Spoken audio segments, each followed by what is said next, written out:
Hello बच्चों, कैसे हैं आप। मैं फिर से आपके लिए वीडियो लेकर आई हूं और आज हम क्वेश्चन नंबर 13, 14 और 15 सॉल्व करेंगे। इसके अथवा वाले नहीं कराऊंगे क्योंकि अगर वो कराने बैठे तो बहुत लंबा हो जाएगा। ठीक है, तो हमारा फर्स्ट यानी कि 13 क्वेश्चन है कि वैश्वीकरण में प्रौद्योगिकी का क्या योगदान है ना, क्या कंट्रीब्यूशन है। तो हम सब जानते हैं कि ग्लोबलाइजेशन में जो टेक्नोलॉजी है उसका बहुत बड़ा योगदान है, क्योंकि उसी के जरिए आज जो हम इंटरनेट जिसको कहते हैं, जिसके माध्यम से हम एक कोने से दूसरे कोने तक कहीं भी पहुंच सकते हैं ना। सुदूर एक गांव का अगर उत्तर पूर्व का भी कोई वो व्यक्ति है तो वो मेन धारा से जुड़ सकता है, अपने देश की मेन धारा से भी और विदेशों से भी। तो ग्लोबलाइजेशन ने बहुत प्रौद्योगिकी ने ग्लोबलाइजेशन में बहुत बड़ा योगदान दिया है, क्योंकि उसी के माध्यम से आज हम संपूर्ण विश्व की संस्कृति, संपूर्ण विश्व की भाषा, वहाँ की बोली, वहाँ का खान पान, परिधान सभी से परिचित होते हैं। और हम आज एजुकेशन की बात करें तो वर्तमान में तो कोविड के चलते तो बहुत बड़ी संख्या में लोग कहीं से भी बैठकर और विश्व स्तर की शिक्षा जो है वो प्राप्त कर रहे हैं। तो चलिए स्टार्ट करते हैं, क्या योगदान है। तो हम कहें कि वैश्वीकरण में प्रौद्योगिकी का महत्वपूर्ण स्थान है, क्योंकि आज हम इंटरनेट के माध्यम से संपूर्ण विश्व के घर बैठे ही दर्शन कर सकते हैं। यानी कोई प्लेस है जिसके बारे में हमने सुना तो वहीं बैठ के हम क्लिक करते हैं और उसकी सारी डिटेल, उसके सारे पिक्चर्स, सब कुछ वीडियो सब आ जाता है ना। तो घर बैठे ही दर्शन कर सकते हैं। साथ ही ये प्रौद्योगिकी का ही कमाल है कि किसी दूर देश के कोने से विश्व की प्रतिष्ठित कंपनी में लोग काम करते हैं एवं किसी भी देश की वस्तु सेवा को घर बैठे मंगवा सकते हैं एवं किसी भी देश की भाषा व संस्कृति से प्रभावित हो सकते हैं और प्रभावित कर भी सकते हैं, है ना। हमने एग्जाम्पल दिया है अभी कि जैसे आज वर्तमान में आज भारत का हर दूसरा युवा विदेशी फिल्मों का धारावाहिक देख रहा है, वहीं विदेशों में भी भारतीय फिल्मों की, भारतीय कल्चर की धूम मची हुई। कोई भी कहीं भी एक दूसरे से प्रभावित हुए बिना नहीं रह पा रहे, और ये टेक्नोलॉजी का ही कमाल है, खासकर इंटरनेट का, है ना। तो ये इसका आंसर है, और इसमें बहुत सारी चीजें आप जोड़ सकते हैं एग्जाम्पल अपने स्तर से। जैसे कि इस बुक के फर्स्ट में दिया था, इसमें जब ये चैप्टर स्टार्ट हुआ था तो उसमें दिया है कि एक बंदा है जो जब किसी कॉल सेंटर में आता है तो वो अमेरिका की एक ऐसी कंपनी, बड़ी कंपनी में काम करता है जिसके मालिक को उसने कभी देखा भी नहीं है, ना ही मिलने की संभावना है, लेकिन वो उसके लिए काम कर रहा है ना। तो ये तकनीकी का ही कमाल है। ठीक, क्वेश्चन नंबर 14 जो है 14 का उत्तर, तो हम इसमें लिखें कि सुरक्षा के केंद्रीय मूल्य पूछे हैं और पूछा है परंपरागत और गैर परंपरागत सुरक्षा में अंतर।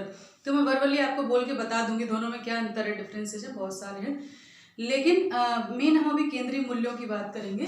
तो इसमें पूछा है कि केंद्रीय मूल्यों का उल्लेख कीजिए। तो हम कहें सुरक्षा के केंद्रीय मूल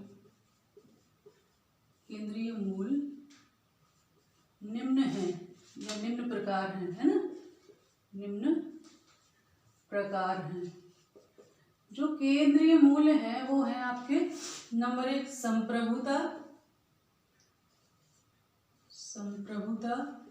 दूसरा है स्वतंत्रता, है स्वतंत्रता, और उसके अलावा तीसरा जो है वो है क्षेत्रीय अखंडता, है ना। तीसरा है क्षेत्रीय अखंडता, है ना।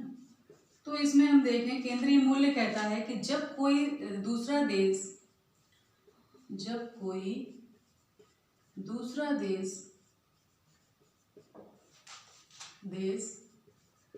किसी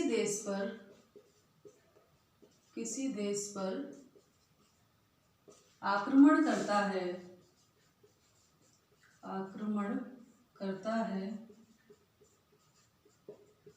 तो उस देश की संप्रभुता को खतरा पैदा होता है ना। उस देश की संप्रभुता को खतरा होता है या हो जाता है ना, खतरा हो जाता है।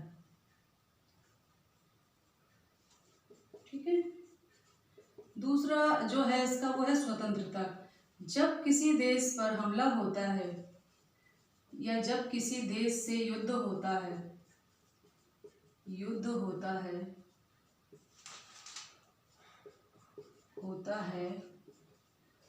तो उस देश के हर नागरिक की स्वतंत्रता खतरे में होती है ना, खतरे में होती है। ठीक, ऐसा नहीं है कि सिर्फ सैनिक ही युद्ध लड़ेंगे, है ना, हर आम आदमी, क्योंकि जब भी कोई हमला करता है, बमबारी करता है, गोली चलाता है, तो वो ये नहीं देखते कि इससे आम नागरिक मर रहा है कि सैनिक मर रहा है। और अगर उनको फिर बाद में अगर वो कब्जा कर लेते हैं, किसी देश के अधीन कोई देश हो जाता है, तो वहाँ के नागरिकों को गुलामों जैसे जीवन जीना पड़ता है, उन्हें कोई भी अधिकार प्राप्त नहीं होते, है ना, स्वयं के हिसाब से जीवन जीने का भी अधिकार नहीं होता। अगली है क्षेत्रीय अखंडता। कई बार क्या होता है कि कोई व्यक्ति कोई दूसरा देश किसी दूसरे देश पर पूरी तरह से कब्जा किए बिना या हमला किए बिना उसके किसी क्षेत्र को तोड़ने की कोशिश करता है। जैसा कि पहले हमें खतरा था, हमारा जो पूर्वोत्तर भारत है ना, जैसे अरुणाचल प्रदेश पर जो चीन है वो अपना कब्जा दिखाता है, अपने मैप में भी दिखाया था, तो वहाँ की बोली भाषा भी उन लोगों से मिलती है, तो कहीं ना कहीं ये खतरा रहता है कि ये प्रभावित ना कर लें और इसको काट ना लें। ऐसे ही कश्मीर हमारे सामने बहुत बड़ा उदाहरण है कि जहाँ कितना अलगाववाद और ये सब चीजें सांप्रदायिकता देखने को मिली, है ना, तो ये भी होता है। तो यहाँ हम कहें कि युद्ध के अतिरिक्त भी किसी देश की क्षेत्रीय अखंडता को खतरा होता है ना, अखंडता को खतरा होता है ना, होता है। ये आंतरिक व बाह्य दोनों हो सकते हैं, ये आंतरिक व बाह्य दोनों हो सकते हैं, यानी हो सकते हैं या तो वैसे सैनिक कार्रवाई करके, जैसे कि अक्सर वो करता है पाकिस्तान के हमारे कश्मीर में जो घुसा देता है लोगों को, सैनिक अलगाववादियों के, और कहते हैं ना कि वो कबीलाई जो 1947 में हुआ था, कबीलाई आक्रमण किया था, सैनिक उनके रहते हैं पर वो कहते हैं कि अलगाववादी ताकतें हैं या आतंकवादी हैं जो ये कर रहे हैं, हमारा कोई हाथ नहीं, जबकि उनका भी हाथ होता है। तो किसी एक क्षेत्र पर कर सकते हैं, है ना, या इंटरनली उसको भड़का कर, तो वो लोग भी स्वतंत्र स्वायत्तता की मांग करने लगते हैं ना कि हमें अलग से रहना चाहिए। तो ये भी एक आंतरिक और बाह्य दोनों खतरे हो सकते हैं क्षेत्रीय अखंडता को। तो ये केंद्रीय मूल्य हैं, ठीक है। इसके अलावा और बात करेंगे, पहले हम फटाफट तीनों क्वेश्चन कंप्लीट करें, फिर इसके अथवा पर भी थोड़ी बहुत चर्चा करेंगे, है ना। तो चलिए स्टार्ट करते हैं। क्वेश्चन नंबर 15 में पूछा है, संयुक्त राष्ट्र संघ के उद्देश्य पूछे हैं। हम सभी जानते हैं कि संयुक्त राष्ट्र संघ जो है एक अंतर्राष्ट्रीय संगठन है और ये द्वितीय विश्व युद्ध, प्रथम विश्व युद्ध के बाद जो राष्ट्र संघ की असफलता के कारण ये अस्तित्व में आया था, ठीक। तो क्वेश्चन नंबर 15 का इसमें लिखेंगे हम संयुक्त, मैं शॉर्ट में लिख रही हूँ, राष्ट्र संघ के उद्देश्य निम्न प्रकार हैं, है ना, निम्न प्रकार हैं। कैसे? नंबर 1 तो है युद्ध को रोकना, चूंकि उसका जन्म ही प्रथम विश्व युद्ध के बाद हुआ था, तो वो कभी नहीं चाहता, प्रथम विश्व युद्ध में जो भीषण हिंसा हुई थी उसको रोकने के लिए, हालांकि वो पूरी तरह सफल नहीं हो पाया और द्वितीय विश्व युद्ध भी हुआ उसी समय, द्वितीय विश्व युद्ध भी हो गया था, है ना। उसके बाद संयुक्त राष्ट्र संघ की स्थापना हुई है, क्योंकि पहला और दूसरा दोनों की विभीषिका उसने देख रखी थी।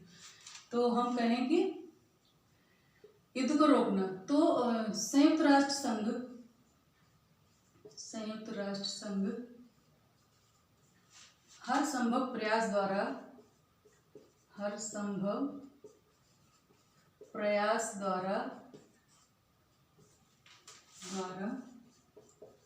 युद्ध व हिंसा, हम यहाँ हिंसा भी ले लें, है ना, किसी देश में भी हिंसा अगर बहुत ज़्यादा भड़क रही है तो उस पर भी कार्रवाई करते हैं ना, युद्ध व हिंसा को रोकने का प्रयास करता है ना, हर संभव प्रयास करता है। तो संयुक्त राष्ट्र संघ हर संभव प्रयास द्वारा युद्ध व हिंसा को रोकने